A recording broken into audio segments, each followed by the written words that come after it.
Hello, welcome back to FromSoftware. Today with a slightly different type of video, a bit more personal than normal, but I don't know, I wanted to talk about how I got into Dark Souls, because I'm a bit late to the game versus I think other people, in that I originally tried it back in, I want to say it was 2012, 2013, on the Xbox 360, of course, and it was my brother and I, and we ended up dying at the Firelink graveyard, and over again.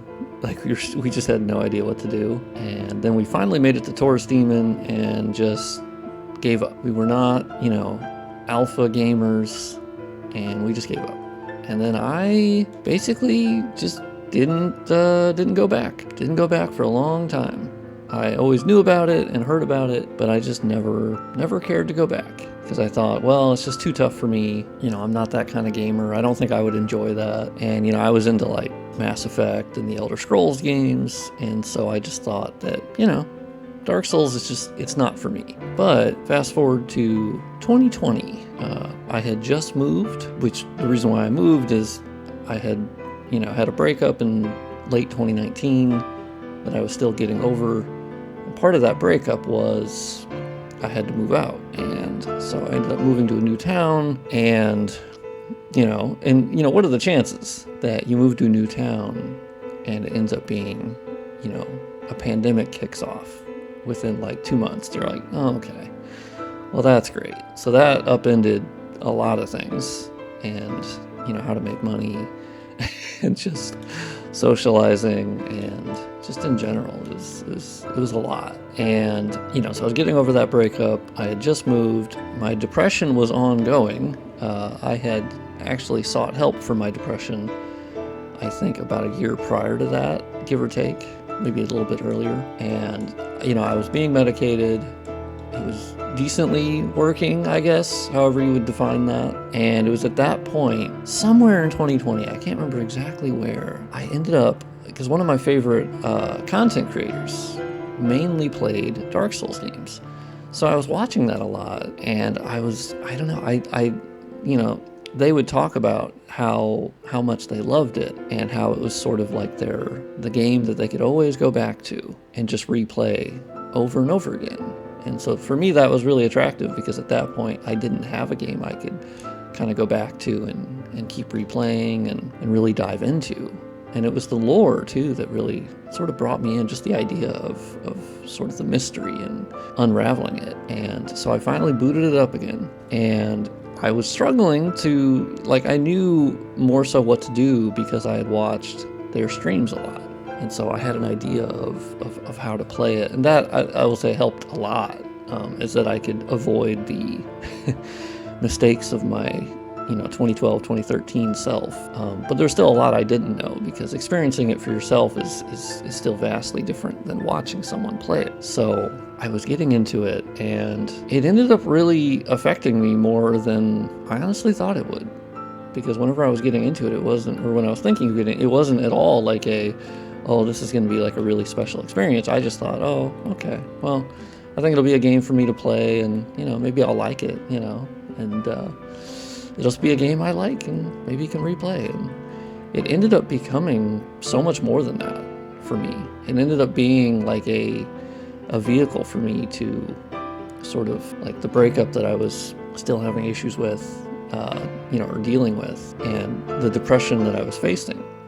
Dark Souls ended up becoming like this metaphor for, like, the whole world of Lordran was sort of like my depression, right? And, there's all these roadblocks and bosses that you end up facing. But I think the thing that was the most special to me, that I didn't expect or realize, is that when you play it online, you get these messages. And it was sort of like, other people are going through this too. And obviously, yeah, we were going through a pandemic at that point. And, like, I knew other people were going through that, but, like, this was, like, specifically a mental health thing, where I realized that it just felt like so much to me a metaphor for depression, and sort of dealing with the daily reality that is. where you can be up, you can be down, and there's not really much of a reason as to why.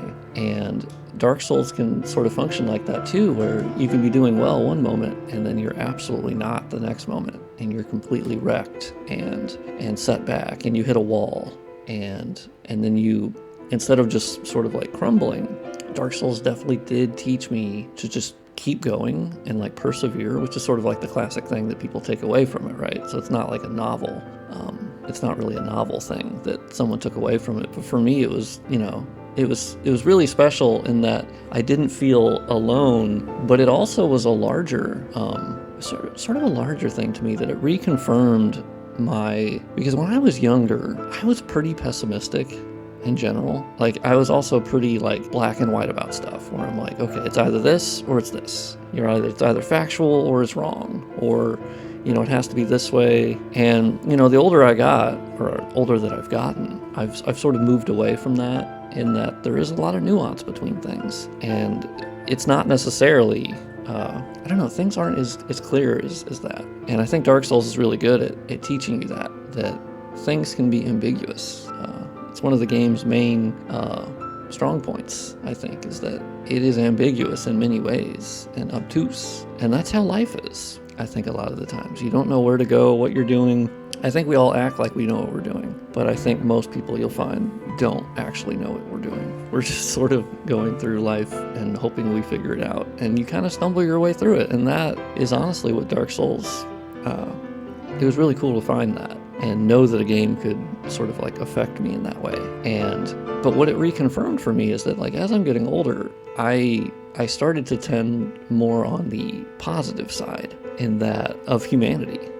Because I think during 2020, and like we obviously had, there's a lot of political stuff going on, and I think geopolitically, and it was not great. There was an absolute shitstorm. Like, looking back, and even being in it, like, it was an absolute shitstorm. But playing Dark Souls, it reminded me of the good part of humanity, which is most people playing this game, they're giving you tips, and along the way, they're going, oh, okay, hey, so I went through this, I died here, so I'm going to put a note that'll save that person from dying or falling down here or getting attacked, or, like a sneak attack.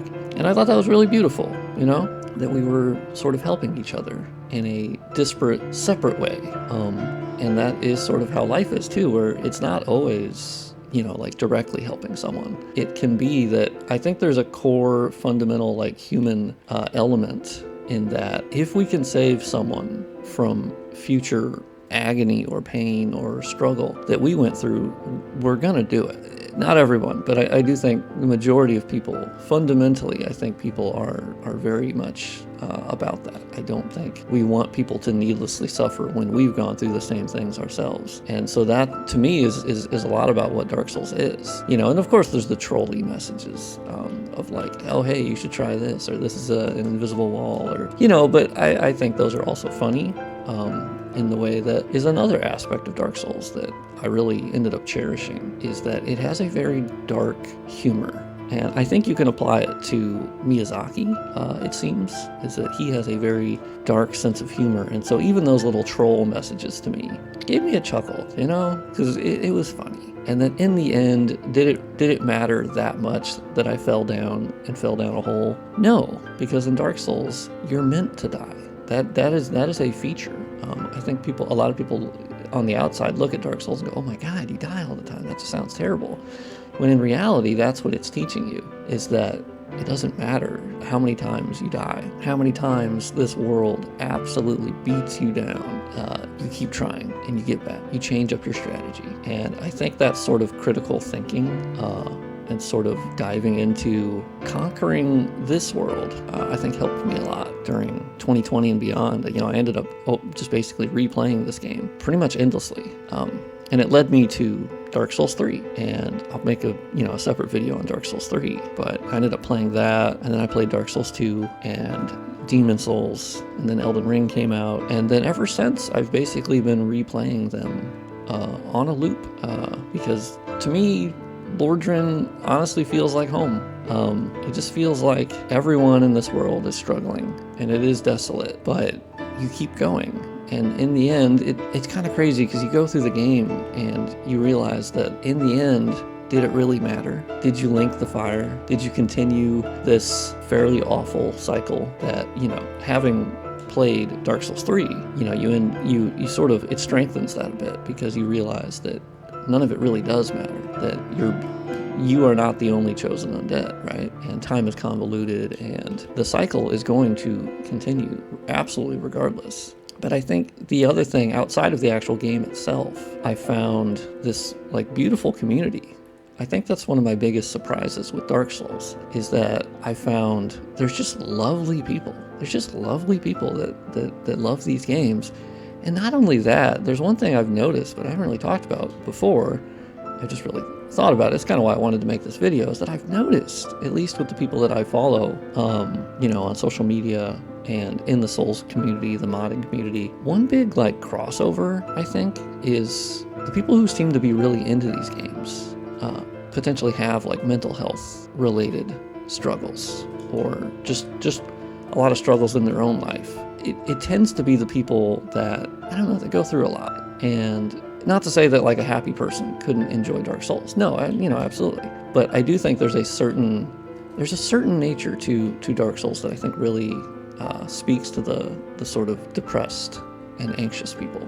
That I've definitely noticed that seems to be one crossover from everyone that I've met. There's a lot of people that have anxiety or depression, just in general, a lot of just mental health, and I think that's beautiful.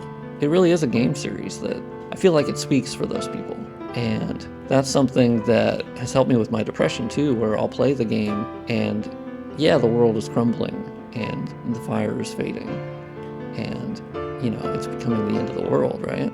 And there's nothing you can really do to save it.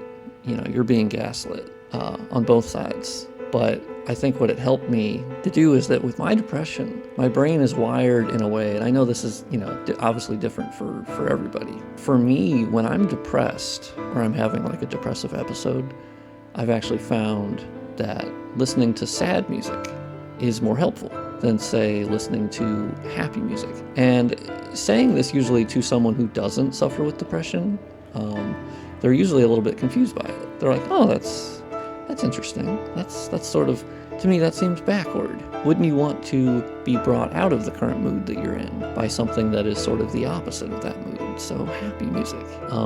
But interestingly, happy music can make me more depressed because you realize, well, I'm not feeling that right now. So this doesn't feel like acceptance. And so Dark Souls for me is similar in that, where it can be seen as a very depressing, oppressive as well world, but it feels like acceptance to me. It actually feels like, I don't know, it feels like the world gets me. And so I feel like that, I don't know, that's what helps me, is when I hear stuff, you feel like you're less alone. Happy music makes me feel like, okay, well, I'm not feeling like that, so I can't magically make myself feel like that. And so Dark Souls is the opposite, where I feel accepted. That for me has always been really special about Dark Souls. And I have to credit, Dark Souls 1 for getting me into that. If you did enjoy this video, a like helps a whole lot. Subscribe if you haven't before. Thank you for watching, and I'll see you in the next one.